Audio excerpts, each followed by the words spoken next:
There's no question about it. Ask any senior citizen residing in Frostbite Falls what the major event of the year is, and he'll reply... The Frostbite Falls Flotilla Festival. And why is that? Because all the noisy kids are down at Veronica Lake. Ah, peace, it's loudmouth butterfly. You really couldn't call it a lake. It's more of a pond. That is, well, actually, I guess you'd call it a sump. At any rate, every boy in the general area had his boat ready to sail. Bullwinkle, you can't enter the race. I'd like to know why not. The rules clearly stipulate no human over 10 can participate. I'm about as inhuman as you can get. You're a moose. And that's another reason. Oh, see, there's the warning whistle advising all us marinators to ready sail. Where'd you get that thing? What thing? What it is you're about to launch. And the starry-eyed moose related the story in flashback form of how one day, while ambling along the Old Rocks Road, he stumbled onto an ancient rust-encrusted dhow. How about that? A dhow, spelled D-H-O-W, is a sailing vessel primarily used in the Red Sea and Indian Ocean. Well, she sure is dirty. Yes, but she's yar. The starting signal was given and 48 trim little boats put out to sea, or sump, all except Bullwinkle's, which sank upon contact with the water. Sank. Yar. It doesn't matter who won the race. What does matter is that the dhow emerged completely rejuvenated. Wow, look at it sparkle. And looky here on the binnacle rock. That's the bow. It says Omar. Goodness. Khayyam. Omar Khayyam. Hokey smokes, what do you suppose it means? Only the library could provide the answer. Oh, pardon me, ma'am, but could... Shh! Can't you read? But we don't smoke. It says silence. Oh, that darn cat, always stomping around. Scat! Now what is it? Boats. Books on boats. Yar. Aisle 842, lane 30, district 3, shelves 20 to 80 inclusive. Well, it wasn't easy, but some 6 hours later, they cornered their quarry. Oh, my gosh. 2 copies of The Ancient Mariner. By Al B. Troth. Suddenly, the setting sun bounced its rays off the glittering dhow. This gave the resourceful flying squirrel an idea. It shines like a gem. Say... Come on! The reigning authority on minerals, valuable and otherwise, was Digger Deeper, mine owner, prospector, and babysitter on Saturday nights between 8 and 12. It's a gem, all right. Might be fool's gold. This is rad. Fool's gold is gold. Let me give it a closer look. Hand me my loopy. See, I never saw this one before. You boys want to see? We don't have time, Digger. Come on, Bullwinkle. And the insistent squirrel led the way to the only jewelry store in Frostbite Falls. You know what you have here? We were hoping that you'd tell us. This little dhow here is composed of ruby. Yes, sir, it's rubies. No, it isn't. It's mine. Well, my gosh, if it's made out of rubies, then... If you're hesitating for me to finish the line, you got a long wait. And I don't have the guts to say it. Okay, then here goes. If it's made out of rubies, then this must be the ruby yacht of Omar Khayyam. Well, you just don't come up with an awful thing like that and not hit the front page. Huckstray, read all about it. Rocket hits moon, Wally out for season. Today's big headline: the birth of 24 caterpillars to a moth in Elizabeth, New Jersey. I thought the narrator said we'd hit the front page. We did. The front page of the want ads. See? Moose will sell ruby yacht of Omar Khayyam to any interested party. I said I wanted to sail the ruby yacht at an interesting party. Well, that's the press for you. Well, I sure hope nobody reads this. A vain wish, I'm afraid, for halfway across the world in the northern section of Lower East Pakistan, the ruler of a remote city perused the ad with more than casual interest. Son of an infidel, eater of vegetables. What troubles you, O illustrious one? This what I peruse in the periodical. For years I wait for the artist to paint pupils in the eyes of little orphan Annie. Patience, O great one. Rome was not built in a day. What kind of a... Oh, looky. Oh, ha. Fearing that the Pasha was suffering from a stroke, the Grand Vizier pulled the bell cord. Someday I gotta get that fixed. Oh, boy, what did I read? Something in the paper? You saw something that would cause such a catastrophic... Would they? Sure enough, it was the misquoted ad they saw. Take 30 bags of gold, 90 bars of silver, buy the ruby yacht. A command is like an order. And listen well, my dear Vizier, unless you buy the yacht, you lose your head.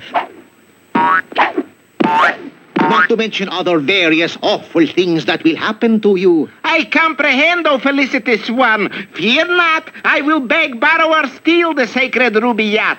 Incidentally, what would you suggest as a starting price for my initial offer? $1.50. You can always go up from there. A fast camel, a slow train. It took a great deal of time to effect the passage from Pakistan to Frostbite Falls, Minnesota. Eventually, however, the turbaned emissary approached our hero's home. Oh, my, look at the headache that feller's got. That's a turban, Bullwinkle. $1.50. I'll make it 2. $2.50. I think you're down because I got most of the trump. Say, what's going on here? And the vizier made his final offer. No, sir, Turhan Bey. My little ship is not for sale at any price. You won't relent? Well, not here in the front room, I won't, no. Then look behind you. And there, scimitars in hand, stood 20 fierce soldiers.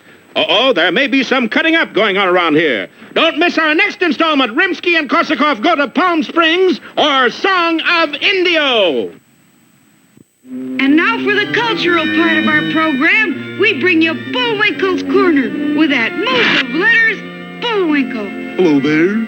Today's poem is from Mother Moose. Mother Goose. Goose? Must be a misprint. Anyways, the poem is Little Miss Muffet. Little Miss Muffet sat on a tuffet. What's a tuffet? Hmm? What's a tuffet? It's what I'm sitting on, eating her curds and whey. Boy, this stuff is terrible. Along come a spider. You're the spider? He couldn't make it. But you ain't scary. You're supposed to scare me. Okay, fellas, up. Take 2. Along come a spider and sat down beside her and... Ah! A spider! There you go. Hey, Miss Muffet, your curds and whey are on your head. Let me tell you something. I'd rather wear 'em than eat 'em.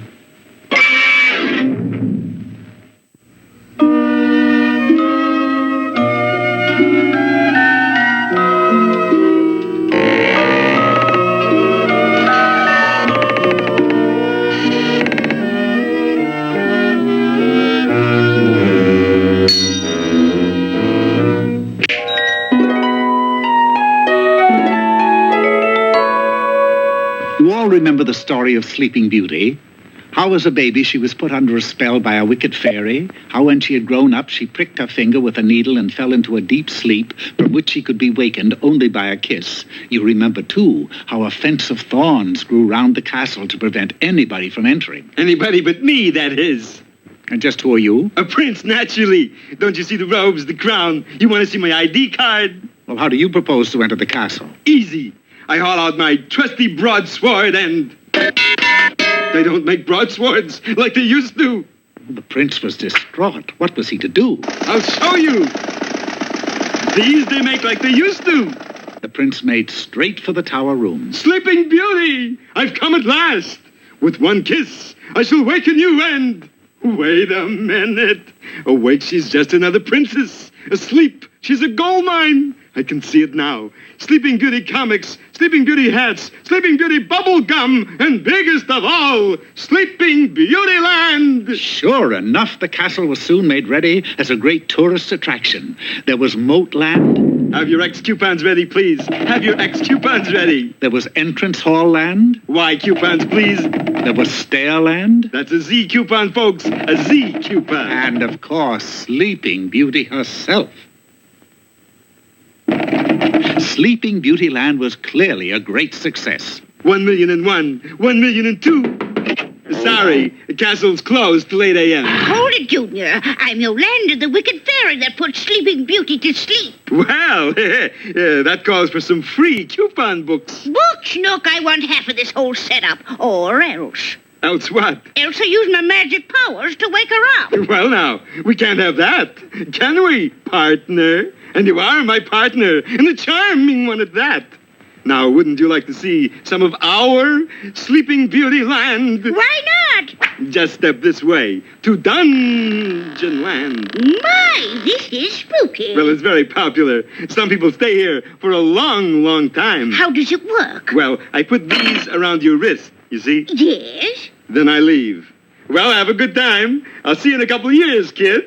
So, once again, the prince was in business for himself. 1,064,000, 1,065,000. Hiya, honey. You're back. You broke the chains. Yeah, they don't make 'em like they used to. Well, partner, how about trying our special submarine ride? Keen! The cement is just a safety precaution. The city makes us do it. I like the way it squishes between my toes. It's quick drying, too. There. Not squishy now, is it? If I like this one, can I go again? I'm afraid not. It's more of a one-way ride. So the prince was once more without a partner. 4 million and 2. 4 million and 3. Hello, I'm back. That ride was more fun, especially that first part. But- Imagine half of all this is mine. Yes, including the souvenir sales. Souvenirs? How much do they sell for? Well, this one is 75 cents. This one is $1. The Sleeping Beauty cowboy lasso is only $1.69. Now, let's see. Carry the 4 and... Say, you're in luck, little lady. I am. You betcha. You also get the official Sleeping Beautyland moon rocket as a bonus gift. Goody. I've always wanted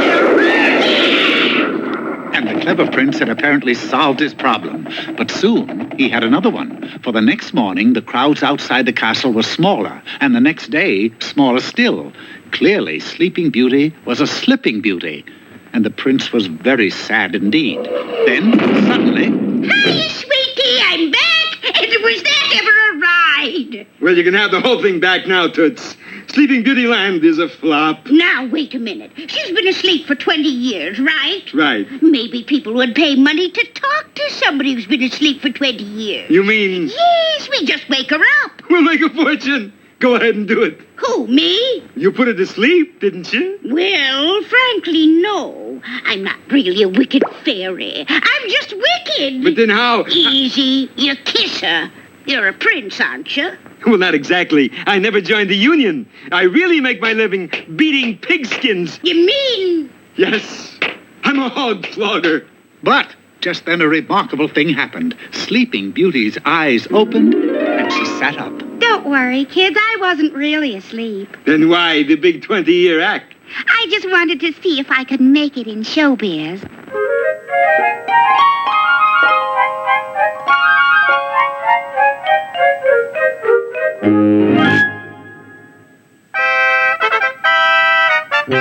It's time to get back to our story. Well, it may not have been in your newspaper, but there it was on the front page of the Frostbite Falls Far-Flung Flyer. And you can see why it's called Far Flung. Boy, look at the headlines. Moose uncovers long-lost ruby yacht of Omar Khayyam. Pretty little doodad, isn't it? Sure is, and it must be worth thousands. A low estimate, to be sure, especially to the ruler of a certain remote city in lower North Pakistan. For years, the ruby yacht floated in this sacred bathtub. It was our talisman. What's a talisman, oh grandiose one? Okay, let's just say it was our good luck token. You desire this humble grand vizier to recover the ruby yacht, oh esteemed one? Let me put it this way. If you don't recover ruby yacht, I shall be esteemed off one. And as we close the episode that came before this one, the vizier was trading hotly with the reluctant moose. I give 4 Roger Maris baseball cards for yacht. Not even if you throw in Leo DeRocher. I give warped LP of Jen Pierce singing Bluebirds of Happiness. Not even for Mildred Pierce. Yes, apparently the ruby yacht had gotten under Bullwinkle's skin. And the same might be said for our swords. Hokey smokes, we're surrounded. Rocky wasn't about to take this socked in. Make for the door, Bullwinkle. Alas, they were both on the same track. Minutes later, the vizier and his burly aides paraded our captive heroes out of town. What's the parade for, Featherby? Don't know. Must be Labor Day or something. I wish it were Doris Day. How about some cribbage? But not all the good folk of Frostbite Falls were taken in. An aroused citizens committee was formed to investigate the blatant abduction. I've wired the Secretary of State and the UN. I phoned the gas company. I propose we march on Washington. Shucks, he's been dead for years. It was then that Miss Plumfoot, the principal of PS 12, spoke up. I always said that Bullwinkle would wind up bad. Any boy that wears antlers in school. Luckily, mild standoffish, the turkey farmer, entered the meeting. I don't what all the fuss is. Shuckins, they'll never get out of the country. What makes you figure that, Miles? Well, you got a moose, a squirrel, 6 soldiers, and 1 grand brazier. That's Vizier. Yeah. Anyways, the customs man will spot that group for sure. Sure enough, the United States Customs Bureau had every port, every airfield, every train depot saturated with steely-eyed customs agents. Just a moment, sir. What's in that bass violin case? Oh, just some Tommy guns and a bunch of stolen money, that's all, copper. Okay, just checking, that's all. Part of my job. Say, Barney, what is it we're supposed to keep an eye out for again? I told you, a moose, a squirrel, 6 soldiers. And a partridge in a pear tree, right? No, a Grand Vizier. Suddenly, the whistle of the SS Plankton announced its departure. That boat, did you check it? No, I thought you did. From gangplank to the wheelhouse, the luxurious ocean liner was given a thorough going over. However, passengers and crew alike were given a clean bill of health. All but one stoker. You have scurvy, sir. Get off the boat and eat some oranges. You saw nothing suspicious, eh, Fred? Only thing that bothered me was the ship's orchestra. Boy, are they corny. That is very understandable. Okay, we take it from the top, and please, no clinkers in the reed section. Bullwinkle, we gotta make a run for it. What, I missed my solo? The citizens of Frostbite Falls quickly summoned help.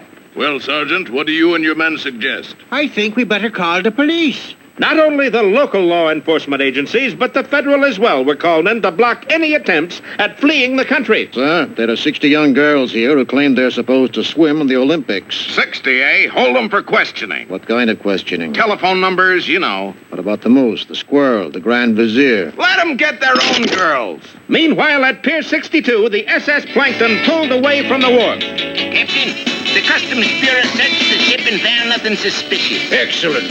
Oh, by the way, tell the engineer to oil those engines. Terrible racket. But the engines weren't responsible. The blame lay with Guy Vizier and his tremulous troubadours. From the beautiful rumpus room of the good ship Plankton overlooking the Blue Pacific in the heart of downtown Jersey City, it's the captivating melodies of the makes you want to retch music man himself. Yours truly is no one else, Guy Vizier, with a sparkling, scintillating 2.5 minutes of toe-tapping harmonies, coming to you indirectly from the locker room of the SS Andrea Doria, just a short drive from Pier 86 atop the penthouse showroom in East Side, West Side. Here now is number 1 singer, gorgeous Georgia Beach, who asked the musical question, tippy-tippy-tin? Bullwinkle, we gotta jump overboard before we're too far out to sea. Not yet, Rock. I got an arrangement coming up in the next set. Look, if you're worried about the chains on your legs, don't. Well, I must admit they did cross my mind. But Rocky had a plan. Sure enough, during his bass solo in Four Brothers, the resourceful squirrel attached a hacksaw to his bow, and by bar 32 had sawed through their fetters. You can imagine the Vizier's surprise when at the start of a 5-minute break, Rocky and Bullwinkle dashed from the room. Quick, the dogs are escaping. Shuffleboard games, sun-deck bathing, all were shattered by the ensuing wild chase. Hey, what's going on here? Somebody requested running wild, and 2 of my boys took it literally. There they go. The pursuit lasted well into the wee hours of the night. They got to be somewhere on this tab. Oh, well, we pick up chase at dawn. Phew, lucky for us they didn't look in this lifeboat. Yeah, we sure are lucky. A questionable statement, for the engine room was having trouble maintaining full speed. As I understand it, the ship is overloaded. We must either jettison a lifeboat or the passengers. What do you suggest? Don't ask me, sir. Why not flip for it? Heads passengers, tails lifeboat. It came up tails, and wouldn't you know, the lifeboat to be sacrificed was the very one our lads were in. He seems to be getting a trifle heavy, Rock. It's probably a minor squall. Get some sleep. Careful there, men. You don't want it to land in the water upside down, do you? What's it matter? There's nobody in it. But, George, you're right. Throw it over. He seems to be getting a trifle heavy, Rock. You said that. Oh, we may be on the brink of a terrible tragedy. Only way to find out is to join us next time for The Deep Six, or It's Tough to Fathom.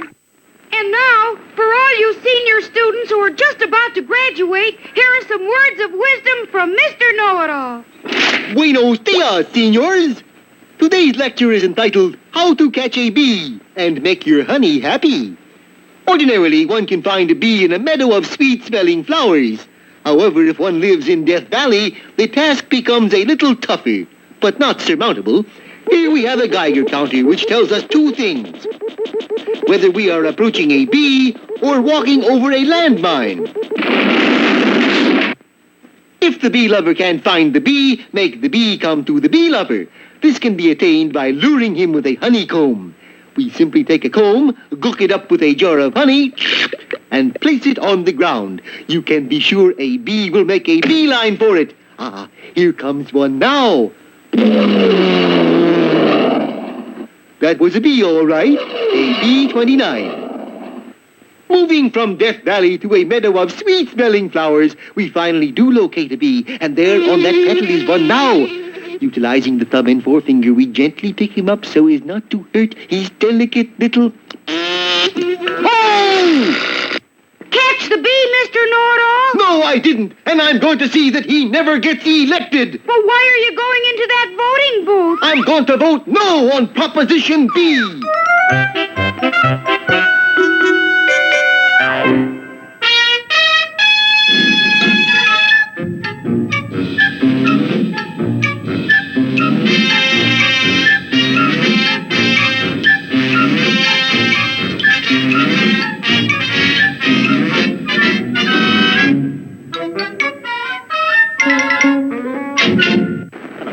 Peabody here, and that's my boy Sherman over by the Wayback Machine. The Wayback's all warmed up, Mr. Peabody. Excellent, Sherman. Then set the indicator for the year 1180. 1180 it is. Our target for today will be Nottinghamshire, England, and in particular Sherwood Forest, where we'll come face to face with that legendary rogue, Robin Hood. Before we knew it, Sherman and I were beside Robin Hood's band of outlaws. They were known as merry men, but at that moment they were anything but merry. To think he'd do this to us, Little John. Aye, Friar Tuck. Taking our valuables is one thing, but our clothes... Forgive the intrusion, gentlemen, but it sounds as though you've been robbed. We have. That's terrible. Where's Robin Hood? He went that away. To apprehend the culprit, He is the culprit. before we could voice our astonishment, the bushes parted and out stepped Robin. I could tell something was wrong by the way he held his bow and arrow. I am Robin Hood, and I've come to rob you. He stretched the arrow taut and sent the bow flying into the air. Surrender your valuables if you value your life. But, Robin, you just finished robbing us. I did. Are you sure it was me? What's this all about, Mr. Peabody? I'm afraid Robin isn't himself. It's his head. You see that bump on it? He ran into a falling rock, changed him completely. Well, tally-ho. I'm off to Nottingham to play chess with Prince John. So saying, Robin dashed for his horse. However, his judgment was sadly lacking, and instead of leaping on the animal's back, he leaped into a nearby creek. Poor Robin. After hanging his beloved leader out to dry, Friar Tuck unfolded a tragic tale. This is our monthly business chart. Robin had the accident on the 8th, and you can see how our robberies have fallen off since then. And the holidays are coming up, too. The situation wasn't bad enough. Maid Marian arrived with more trouble. Where's Robin? I must talk to him. What's up? The Sheriff of Nottingham's dander. Look. According to the proclamation, the wily sheriff was challenging Robin to an archery contest. And if Robin loses, Prince John will cut off England's supply of kippers. Can you hear me, Prince John? I hear you, Sheriff. Good. Now remember, when I shoot, you pick up the target and guide it so that I score nothing but bullseyes. A brilliant plan, Sheriff.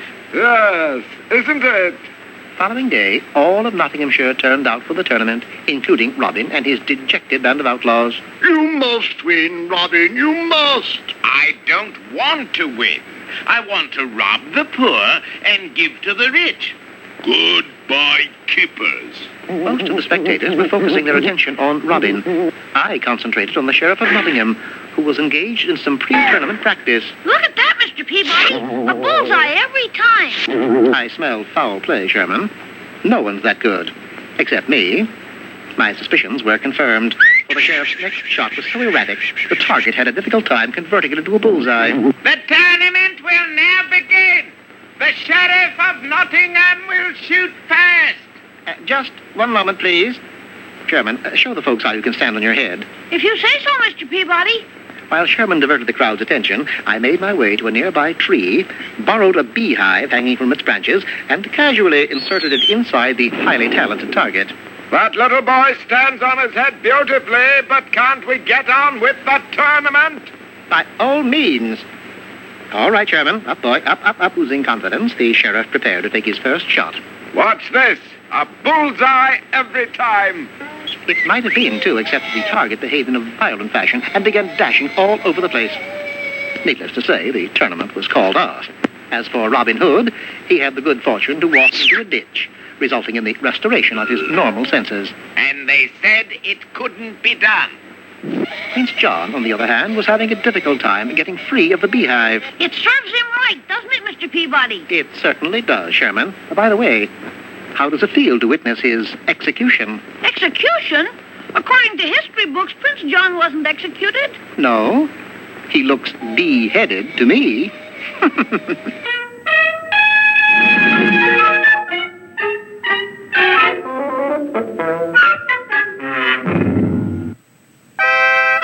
Now, back to Adventures of Rocky and Bullwinkle, darlings. Last time, you must recall, Rocky, Bullwinkle, and the ruby yacht of Omar Khayyam were smuggled out of the country aboard the SS Plankton. Oh, yes, the mastermind behind this daring plan was the Grand Vizier, or Guy Vizier, as he is now known. Boy, what I wouldn't give just to hear a chorus of Kashmiri love song. During a vocal rendition of Prisoner of Love, Rocky hacksawed their way to freedom. Hey, what's coming off in the reed section? Our fetters, that's what. The Grand Vizier and his soldiers gave chase, but the one place they neglected to search was a lifeboat on sea deck. I think we're safe. I think you're right. They were both wrong, for the SS Plankton was up to its plimsoll line in cargo, and something had to be tossed overboard. What'll it be? Passengers or a lifeboat? Passengers! Well, we couldn't get away with it on a kid's show, so it was the lifeboat we judged. The one occupied by Rocky and Bullwinkle. No thanks, Rock. I'm not thirsty. What do you mean you're not thirsty? Well, didn't you just open a canteen and spill some water? Hokey smoke, we're foundering, and we're upside down in the water. Boy, if there's one thing you've got, Rock, it's perception. It wasn't easy, but through sheer superhuman moose power, the boys managed to right their craft. Uh-oh, fog's coming in. Who cares? New York is in that direction. Row, Bullwinkle, row hard. The moose complied for all he was worth. Alas, what he didn't know was that a mooring cable had snagged the prow of the lifeboat. Therefore, no matter how hard he pulled, the boat went right along with the SS Plankton. Stroke! Stroke! I'm stroking! 2 weeks later, the lifeboat stopped, just as the fog and their spirits lifted. There it is, Bullwinkle, New York City. Yeah! Statue of Liberty, Empire State Building, India Ink Company. India Ink! The realization that they had been towed all the way to the harbor of Bombay suddenly sank in. I think I shall now be sick. Don't waste it. Wait until you reach our remote city. And that word remote fit most aptly, for high in the Pakistan hills, nestled snugly amid giant boulders, sat the small but exceedingly remote city of Jaipur, whose very name struck terror in the hearts of peaceful men. The Pasha who ruled this tempestuous town had no mercy with those who transgressed against tribal laws. But you're merciless one. I didn't swipe this ruby yacht. You did too. For eons and eons, it floated in this sacred shrine. Looks more like a bathtub. That's what it is. Anyways, as long as it floated, the city of Jaipur had good luck. And you mean when it was taken you had bad luck? 12 months of steady monsoons. That's a lot of rain, Jack. Yes, I call that bad luck. But you said the ruby yacht disappeared 400 centuries ago. You got sharp ears for a squirrel. Well, listen here, Pasha. I'll have you know I am not 400 years old. I should take your word for it. Take him out and cut off his... No, that wouldn't hurt him. Aha! Ooh! Throw him in the cobra pit. Thus, seconds later, Bullwinkle stood swaying at the rim of a pit, while below a covey of cobras watched evilly. We will teach you the error of false pride. Gee, weren't you in Gunga Din? Over you go. No, wait a minute. Actually, we have to wait more than a minute because we've run out of time. Does Rocky have something up his sleeve? Fur? We'll find out in the New Delhi Catassin or Judgment at Bloomberg's.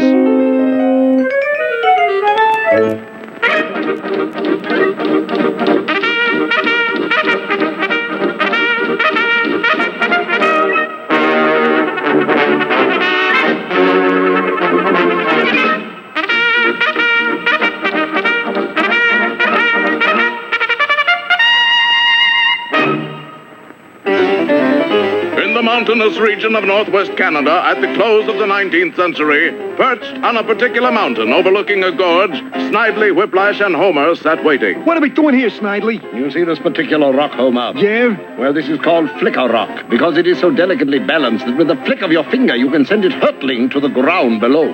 So? Well, I happen to know that Dudley Do-Right always rides under this rock at exactly 4:33 CMT, Canadian Mountain Time. So when he passes under the rock, I give it a flick and no more Do-Right.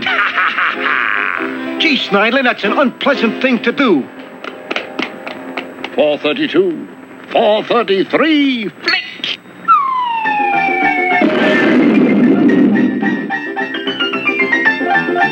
Anything unusual happened today, Do-Right? No, Inspector. Except after I rode out of the gorge, I had a very peculiar ringing in my head.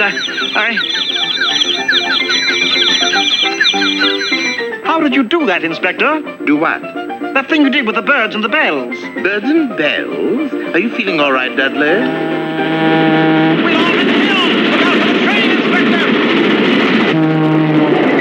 Certainly are a cool one, Inspector. You just sat there and let that train whiz right by you. Dudley? Yes, Inspector? There was no train in this room. No train, but I saw it. There was this chugga-chuggity, you know. Dudley, there was no train, there were no birds, there were no bells. Well, how about that horrible creature sitting on top of your head right now? Where? What? Don't worry, Inspector. I'll kill it.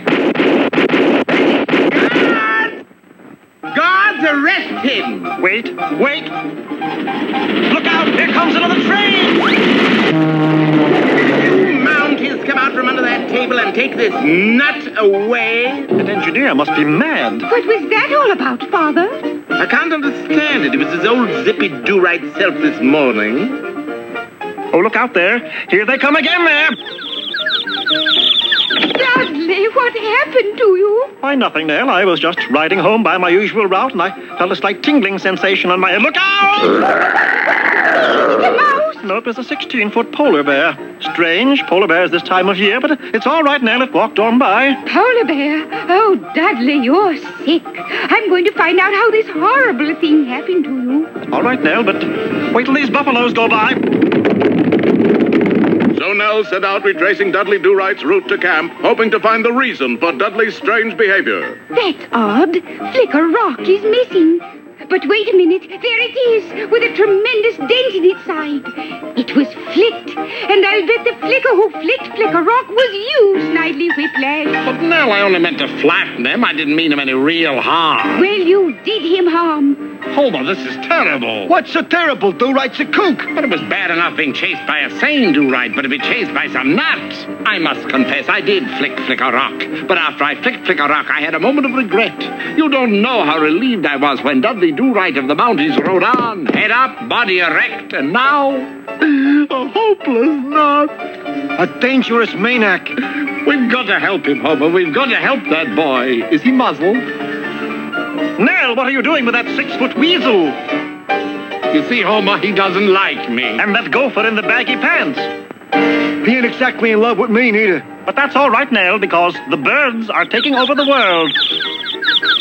Soon there won't be another living thing, just these horrible birds. Oh, for goodness sake. So you see, Nell, if we take him back here to the scene of the crime... Watch your mouth.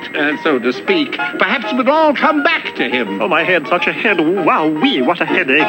Say, it's all coming back. Somebody bounced a rock off my head, and that somebody could only be you, Snidely Whiplash. Come on, Doctor. He's cured. Oh, I'm sorry, Dudley. Nell, you mean I'm completely cured? I'll never see those birds again? Yes, Dudley. As soon as you realized it was Snidely who pushed the rock, you were cured. No, the birds are back! The birds are back! Can I have it? I've decided to become a pigeon fancier. Every man has a right to a hobby.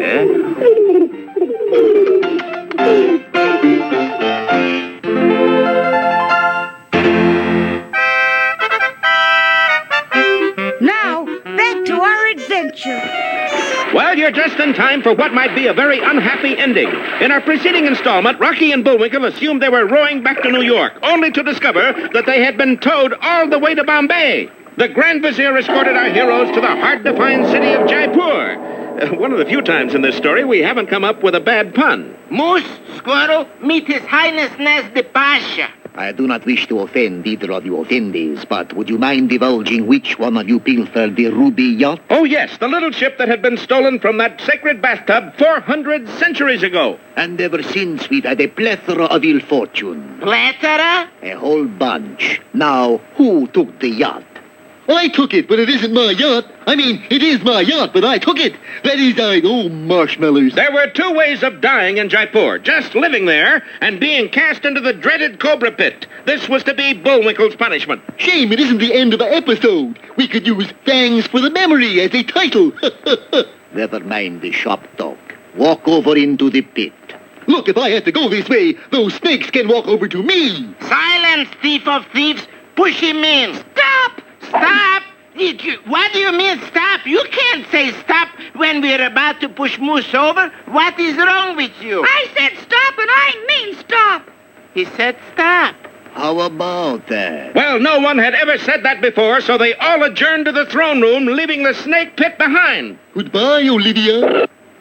Now, what gives with all this stop jazz? Your Eminence. Your Majesty. Skip the flattery. We all know I'm great. We demand a fair trial. You're kidding. We don't have fair trials here. We don't have any trials. Rocky threatened to shout more stops, so a trial was agreed upon. Counselor for the accused, Rocket J. Squirrel. What'll we do, Perry? Plead self-defense? First off, you throw a fit.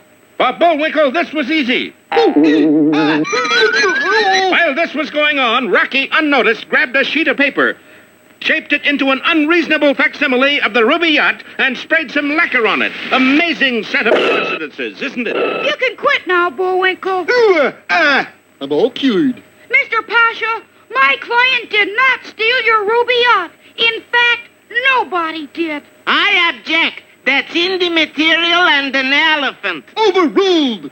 You see, the real ruby yacht was here all the time in the bottom of the sacred bathtub. With that maneuvering that only a flying squirrel could do, Rocky brought up the yacht. You mean it sank 400 years ago? Exactly. Okay, doke, wise guy. What is ruby yacht Moose said?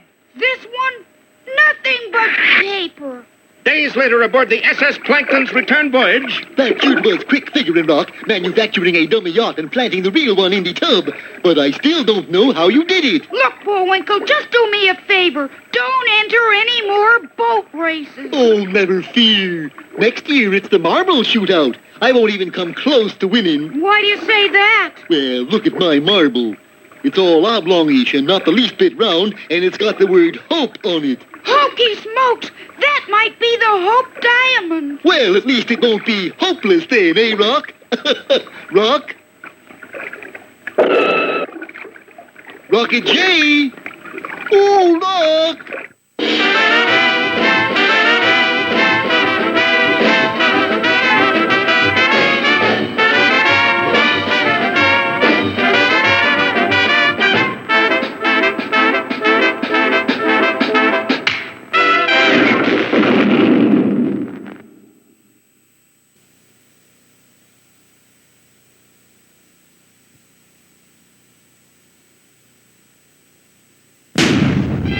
Continue the fun. Build your own collection of The Adventures of Rocky and Bullwinkle. Yes, the spirit of Moose Mania is everywhere and has everyone running, riding, or rocketing to collect all 6 video volumes. I see you got yours. Yes, incredibly, there are 6 volumes in all. Oh, boy, have you forgotten the plot again? In a word, you said it. That's 3 words. I'm a heavy tipper. More of Rocky and Bullwinkle's hilarious gang of outrageous comic characters. More of that misguided Dudley Do-Right of the Mounties. More of that dastardly duo, Boris and Natasha. And still more of those slightly askew, fractured fairy tales. Yes, for those who grew up watching them, for those who never outgrew them. Yes, yes. And for those who are growing to love them, what more could you possibly ask for than Mona Moose, Birth of Bullwinkle, Vincent Van Moose, Blue Moose, La Grande Moose, and Canadian Gothic. The Adventures of Rocky and Bullwinkle. Once you collect one, you'll just have to have them all.